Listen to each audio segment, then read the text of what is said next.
l'édito de Djemeldine Benchenouf. Salam alaikum, Azul Fillaoun, bonsoir. Je disais donc dans la première partie de cet édito que les confidences de l'ex-ambassadeur de France en Algérie, M. Xavier Driancourt, posaient question. Autant par ceux qui pourraient les motiver, par ceux qui les motiveraient, que par leur carence, puisqu'il semble découler de questionnements à sens unique, dans une problématique où il est question de relations de confiance, nous avait-il dit. Or, comme déjà souligné dans la première partie de cet édito, une relation bilatérale signifie la présence de deux parties.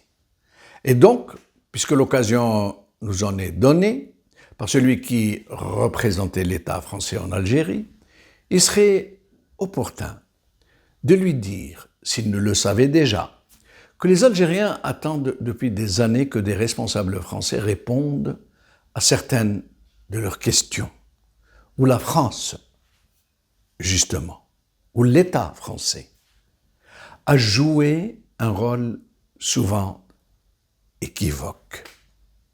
Et puisqu'on nous parle aujourd'hui de la nécessité de relations de confiance, où de nombreux Algériens ne voient que connivence entre deux parties complices, avant même l'indépendance de ce pays, pourquoi M. Driancourt n'a-t-il pas puisé à la source première de ces relations bilatérales?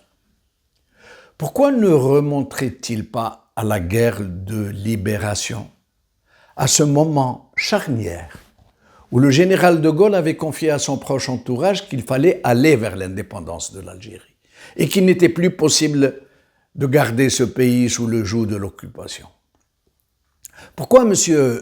Driancourt n'hérite-t-il pas au fond des choses sur les motivations profondes qui ont poussé le général de Gaulle à déclencher les opérations Châle et à installer la ligne Maurice, alors qu'il était déjà convaincu au moment du lancement de ces très meurtrières opérations que la seule solution, surtout pour la France, était l'indépendance de l'Algérie?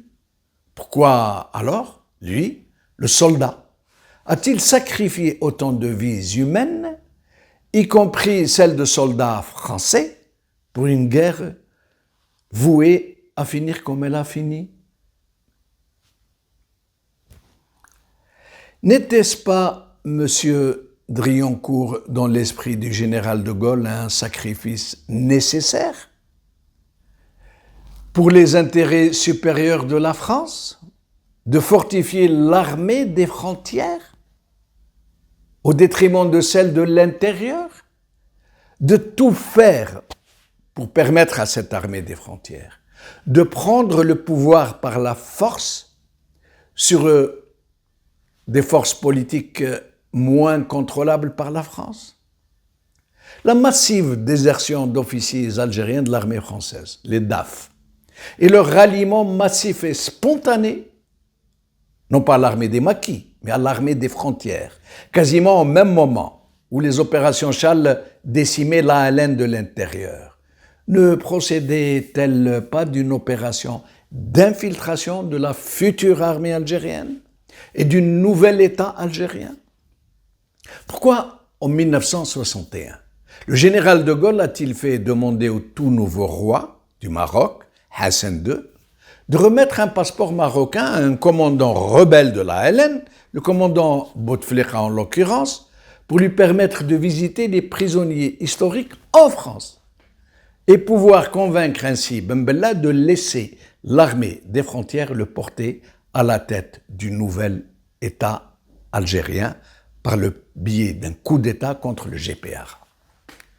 Monsieur Driancourt pourrait-il nous dire par ailleurs pourquoi l'État français a-t-il toujours considéré les opposants algériens en France comme autant d'éléments néfastes à sa politique algérienne? Pourquoi a-t-il exfiltré vers l'Algérie l'assassin présumé de Halim Sidi et empêché donc la justice française de l'inculper pour assassinat? Pourquoi la France a-t-elle soutenu le coup d'État de 1991 et pourquoi a-t-elle permis aux généraux algériens de commettre à huis clos les massacres et le terrorisme pédagogique de la décennie rouge, y compris contre des Français, comme dans l'affaire des Pères Blancs, des moines de Tibhirine, de Monseigneur Claverie, de l'attentat du métro parisien, du détournement d'avions d'Air France et d'autres affaires, toutes laborieusement étouffées. Pourquoi, à travers l'attribution de milliers de statuts de réfugiés politiques, tout particulièrement en 2001 et 2002, l'OFPRA s'était-elle faite l'allié objectif et stratégique du régime algérien, puisque cela a permis à la France d'aider le régime algérien de se débarrasser de presque tous les militants actifs du Printemps noir, puisque une fois qu'ils ont l'asile politique, ils ne pouvaient plus retourner en Algérie.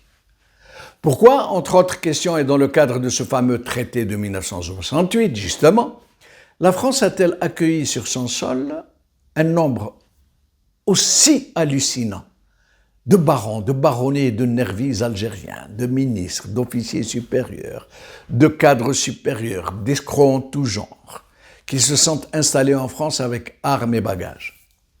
Pourquoi n'avoir entrepris aucune investigation sur l'origine des fonds faramineux qu'ils ont introduits et blanchis en France au nez et à la barbe de services particulièrement pointilleux d'habitude sur des fonds infiniment plus insignifiants? Pourquoi rien ne filtre en France sur les financements occultes par le régime algérien de certaines campagnes électorales françaises?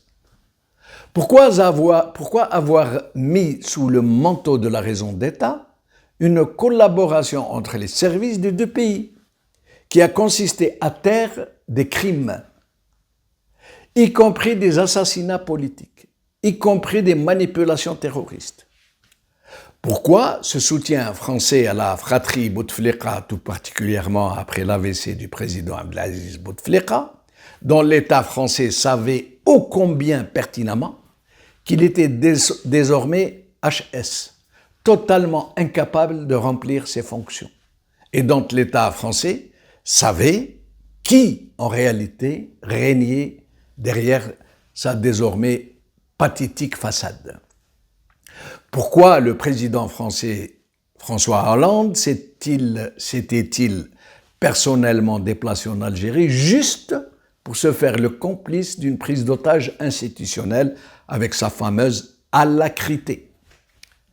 Qu'est-ce qui lui avait été promis ou accordé en échange de cette forfaiture? D'autres questions attendent des réponses toutes aussi compromettantes les unes que les autres pour un État français qui se pose en moralisateur sur la chose politique. Qawla khair.